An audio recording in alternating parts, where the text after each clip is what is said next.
everybody, what is up? Zach, the Yacht Nerd here with another quick tip video from the Yacht Nerd Podcast. Remember, we always record a long version and a short version. These quick tips are the short version. We are reviewing the standout bullet points from our last podcast, episode 3. That was best boats for your budget on the Anchor platform. So the video is geared directly towards anybody buying a boat, and especially boat brokers who are selling boats. Brokers more than ever are selling boats into charter programs. And the biggest question I get, well, the number one question I get is Section 179. The second biggest question I get is what types of boats do well and perform well. And boat owners are literally tweaking their tastes to these types of charter programs. So we reviewed this in depth and we went over several different budget categories. Today's a quick tip, so we're going to keep this short. First, my disclaimers. I am not a tax accountant. I am not a lawyer. This is not legal advice. This is not tax advice. This is only informational purposes. I'm Zach the Yacht Nerd. I'm the president, CEO, and head of product here at Anchor Yacht Rentals. So everything I say is based off a place of knowledge, deeply rooted knowledge in day charter programs versus term charter, totally different. These are not super yacht charter. This is day charter done right. Okay, so let's move forward. What boats do we have and what were our categories? So the first thing I want to review is actually the last thing we talked about in the video, probably a mistake, but you're supposed to watch the whole video anyway, so what does it matter? So the number one thing I want to review today is the things that a boat owner always needs to consider when they're determining their budget in the boat and getting into this program. Number one is the other things to consider and then the cost to consider. But the number one thing to consider is their maximum and optimal tax deduction, since the number one reason people come into our program is because of a tax rebate that they're looking for. Maybe they sold a business or they sold a large asset or they had large capital gains tax. They are looking to buy another business, reinvest that money, use Section 179 to get a rebate back. Okay, so they're saving on a large taxable amount. That's why they're doing this. To them, it feels like a discount. To you, the broker, you're selling a discount, but that's the number one thing they need to consider is what is their budget based on Section 179? What's the optimal tax deduction in giving them the optimal buying price and buying power they have over this yacht? And then from there, we back in from the budget. Okay, so number one, what's your optimal tax deduction? Number two, should you be participating in term charter or bareboat charter? Or something else maybe. Maybe you want to do a 6-pack fishing charter. That's not what we're talking about here today. And we are not talking about super yacht charters. We are not talking about staffed crew charters. You don't need a full-time captain for this. You don't need full-time stews. You don't need full-time deckhands. You don't need full-time anything, just full-time yacht management, which is only a couple of times a month. So term charter versus bareboat.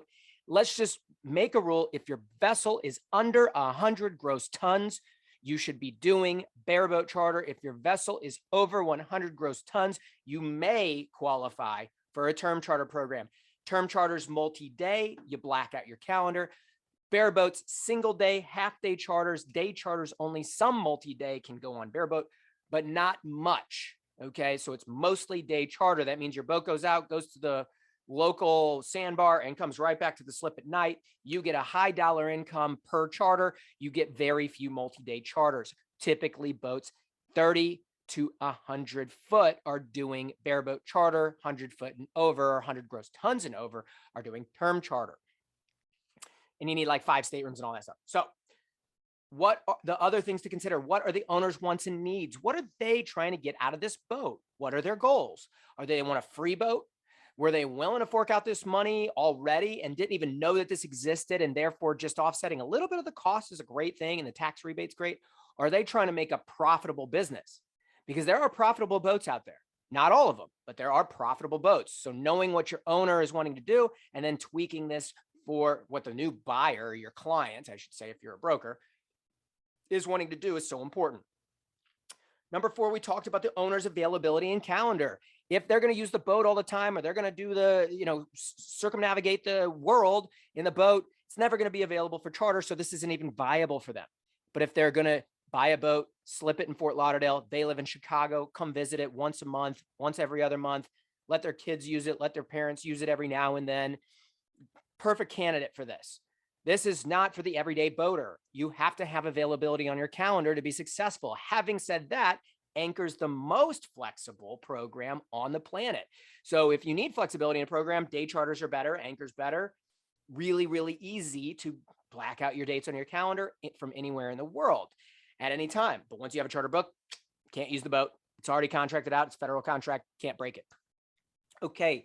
Number 5, the owner's ability to drive this boat. Do they want to drive this boat? They should consider that, because insurance is going to let them jump from a 20-foot boat to a 60-foot boat, and their skill set may not allow them to do that. So that's another thing to consider when buying these boats, because I've given them ways to get bigger boats and more revenue and better return on investment in this video. So in that long version of the video, I'm trying to optimize their return on investment, not optimize their use of the boat. So keep that in mind. And then also the location and market. Costs vary significantly market by market. Tampa is cheaper than Fort Lauderdale. Fort Lauderdale is probably the most expensive market out there right now. Miami, super expensive. Naples, not as expensive as so where are you keeping the boat? Florida Keys, very expensive. Bahamas getting expensive. So where are they wanting to keep the boat? And is there a charter market in that market? Now, there's a charter market everywhere there's a marina, but how popular is it? How do you price your boat? What are the costs of the boat? What's my return on investment look like? All very important. So those are the other things to consider. And then the financial things to consider kind of go hand in hand with that. Cost of preventative maintenance. That's a per foot cost. Cost of service and repairs. Well, that depends on what type of engine config you have and the previous owner's upkeep of the vessel. So cost of service and repairs. Availability for service and repairs, really important financial costs to consider. Cost of docking. Where's the boat located? Going to change the cost of docking. How big is the boat? Going to change the cost of docking. Cost of water and electricity, very small, but it's something to consider. Cost of insurance. We're looking at a range of 1.5% to 2.5%, even up to 3% of the vessel purchase price. So if $1 million boat, 2%, you're looking at $20,000 in insurance costs. That includes the personal use of the vessel and chartering. Okay. So anywhere between 1.5 and 2.5, maybe up to 3, depending on the boat. And this is we're using 2% as our baseline for all estimates on insurance. And we do have an insurance program that we can provide them. It's through Markel Underwriters. So just if you're trying to assess a cost to an owner, just say 2%, maybe a little less, maybe a little more. 2% is a good number. Cost of captains. Term charter, full-time captain, full-time crew, always staffed, have to have it. Bareboat charter, don't even need a full-time captain. We have payroll solutions. We have captain solutions for you. Don't even go down that rabbit hole anymore. You don't need a captain. In 2022, you do not need a full-time captain on a 50-foot, 60-foot, 70-foot, even an 80-foot boat. It's not even necessary anymore. Just get away from that old way of thinking.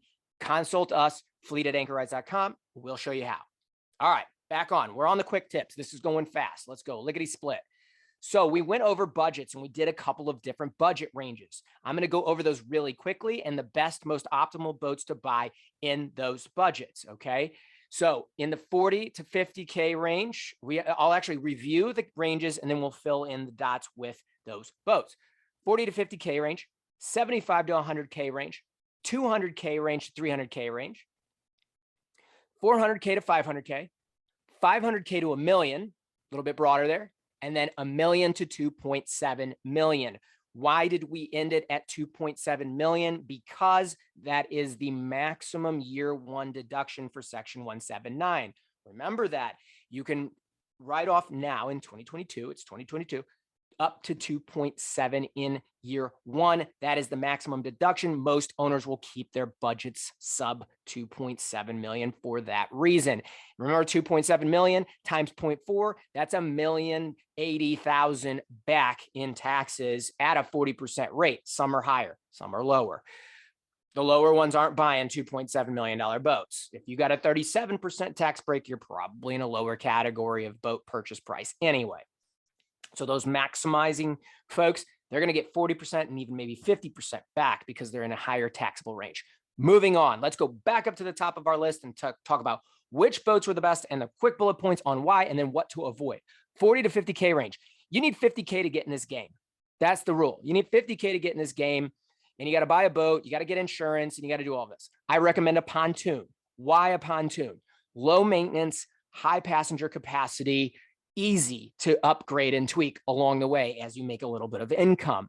So $50K gets you in the game in a pontoon. Make sure it's powered with a 150 at least so you can push, and make sure the passenger capacity of that pontoon is at least 14. You want 14. So you're talking about a 30-foot pontoon versus a 25-foot pontoon.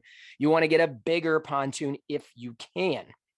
So find that slightly used, maybe not perfect pontoon, and that will start booking revenue. And they're super fun for you and your family and your friends. So if you're in that range, you get a great boat. It's going to book a lot. You're going to make some money, and it's going to help you upgrade that boat throughout time. What to avoid in that range: never buy a center console for charter. Not this kind. Don't even do it. Anything with low passenger capacity, low seating, not much seating, high maintenance, avoid these things. So avoid, in this category, 40 to 50K, avoid the center console and low passenger capacity vessels. I recommend a pontoon boat. Don't care what the make and model is. Don't really care the color. Just make sure it's not a POS looking thing. It's got to be kind of modernized a little bit.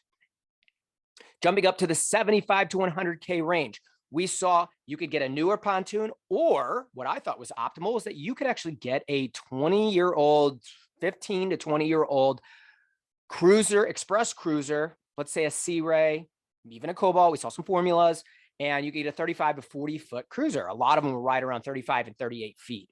And those are great boats as long as you have a passenger capacity, again, of 14, because then you're going to be, if you're sub 40 feet, you're going to be running with one captain, no mate, and you're going to be able to put 12 passengers plus the charter. You always want to maximize your charter capacity because that's what's in demand. And with these boats, you're going to need a stereo, just like you needed for that. Working head, the bathrooms have to work and they can't stink. AC, because it gets really hot down in those cabins. Okay. Good open seating. What to avoid again? A center console, low passenger capacity, no seating, high maintenance boats. Get away from them. All right. You're going to have some maintenance. Get away from the high maintenance boats. That means engines are almost shot. Okay.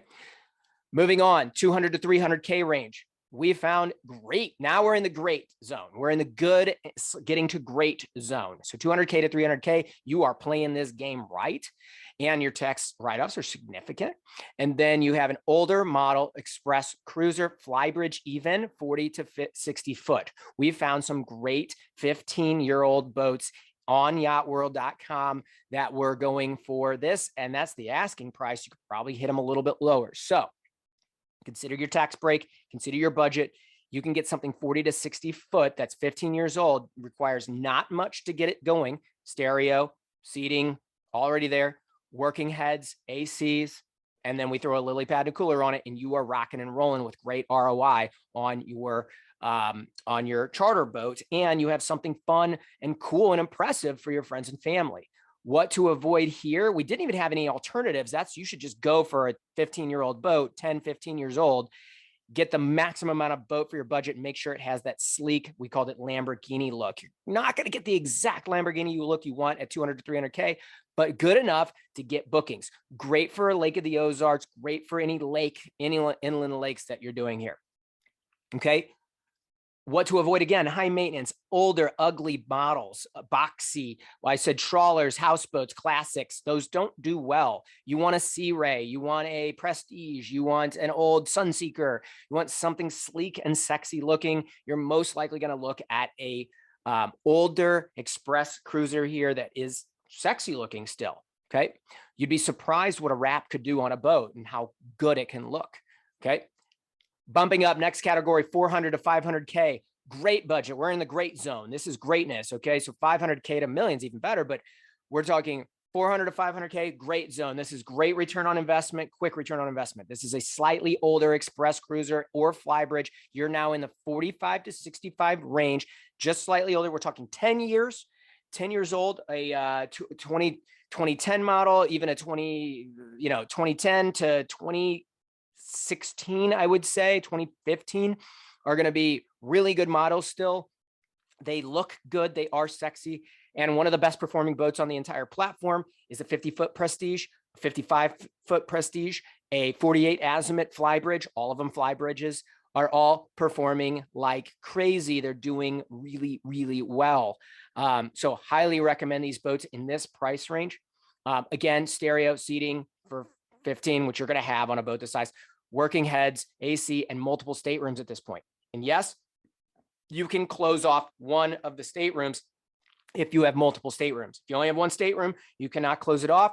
For day charters, you must keep it open. People must have a place to go in privacy and a restroom. But if you have multiple, like let's say it's a 3-2 layout, you can close off one bathroom. Moving on, 5 million to $1 million. Now we're playing with real money. We're playing with really nice boats, and we're really this is still optimal earnings. Like I'm like getting a free $1 million boat, and that's about where it cuts off at the profitability. It's right at the $1 million range. So you're talking 4 to 8 years old, preferably. That's my recommendation. Best performers, best ROI, 4 to 8 years old. Flybridge 50 foot to even 85 foot we found. Now, those were a little bit older, but still good, viable boats. And just avoid, again, old, ugly models, trawlers, houseboats, classics. You don't want them. They're not good. They're not going to do you any good. Nobody's going to book it. No bookings means no offsetting costs, means nothing. It's not even worth it to us. If it doesn't have any requests, it's off the site or we lower the price. That's it. And then the $1 million to 2.7. That's the final range that I did in this podcast. The most common ranges are 500K to 2.7. And we're talking 0 to 4 years old. The goals of this owner are going to be different. The goals of this owner are not going to be to charter it all the time. Fewer charters, higher dollar amounts, higher end clients. That's what we're doing here. So we're talking newer boats. And we're talking 50 foot to question mark. Because with a $2.7 million budget, you can go pretty big. We were seeing 105 foot boats, 110 foot boats, more and more. So again, I'd stay whatever the boat owner wants at that phase. And then we're just offsetting costs, because the number one thing for that customer, $1 million to 2.7, number one thing is the tax rebate. It's not, they could care less if they do 1 or 2 charters a month, most likely. Okay. Very few people are buying $1 million plus boat to be profitable. All right. What they tell the IRS is something else. Okay. So anyway, we have to avoid high maintenance again. And what I mean high maintenance is like, what's the engine config, what's under the hood, and how easy is it to get repairs quickly? Because downtime in a charter boat means lost income. And then we have old and ugly